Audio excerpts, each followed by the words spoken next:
কাঁচা আম দিয়ে পার্শে মাছের টক ঝালের রেসিপি নিয়ে আজকে আপনাদের সামনে চলে এসেছি। নমস্কার বন্ধুরা, কল্যাণী মায়ের রন্ধনশালাতে জানাই সবাইকে আরও একবার স্বাগত। আসুন আর দেরি না করে ঝটপট রেসিপিটা দেখে নিন, আর সবাইকে অনুরোধ রইল ভিডিওটা সম্পূর্ণ দেখার জন্য। পার্শে মাছের টক ঝাল বানানোর জন্য মাছটাকে ভাজবো। এর জন্য আমি গ্যাসের উপরে একটা কড়াই বসিয়ে দিয়েছি, আর তাতে কিছুটা সর্ষের তেল দিচ্ছি গরম করার জন্য। মাছটাতে আমি হলুদ আর লবণ মাখিয়ে 30 মিনিট আগে থেকেই ম্যারিনেট করে রেখে দিয়েছিলাম। তেলটা যতক্ষণে গরম হচ্ছে ততক্ষণে আমি একটা কাঁচা আম কেটে নিচ্ছি। আমটাকে ছিলে নিচ্ছি, দেখুন ছালটা ভালো করে ছিলে নিচ্ছি। এই আমটা পুরোটা দেবো না, প্রথমে আমি টকটা একটু টেস্ট করেই দেব। অফ সিজনের আম তো একটু টকটা কম হবে মনে হচ্ছে, তাও আমি পুরো আমটা দিচ্ছিলাম না। কেটে নিয়ে আমি সাইডে রেখে নিচ্ছি একটা আম। আর মাছ নিয়েছি আমি কিন্তু পার্শে মাছ 4টে। আমটা কেটে নিতে নিতে তেলটা কিন্তু গরম হয়ে গিয়েছে। এবার মাছগুলো ভেজে নিচ্ছি। মাছগুলো যখন ভাজবো কিন্তু অল্প করে মাছ ভাজতে হবে। টকের মাছ কিন্তু বেশি ভেজে দেওয়া যায় না।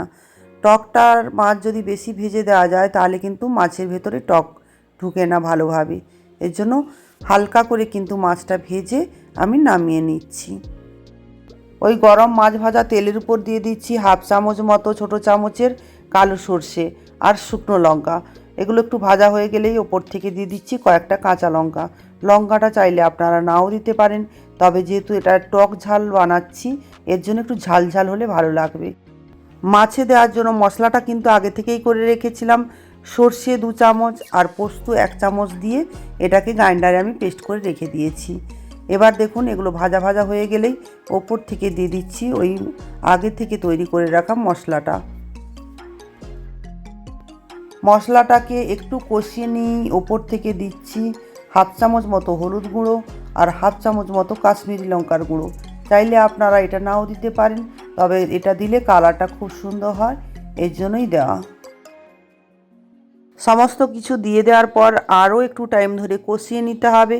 কষিয়ে নেওয়ার পরে তারপর ওপর থেকে দিয়ে দিচ্ছি অল্প পরিমাণে মশলা ধোয়ানো জলটা।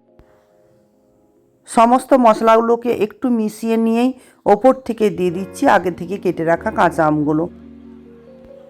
ওপর থেকে দিয়ে দিচ্ছি পরিমাণ মতো লবণ আর একটু সামান্য পরিমাণে মশলা ধোয়ানো জল।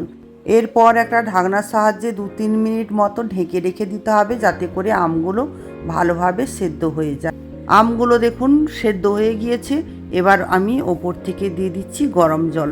গরম জলটা দেওয়ার কারণ হলো এতে সবজির টেস্টও ভালো হয় এবং তাড়াতাড়ি জলটা ফুটে ওঠে। এর জন্য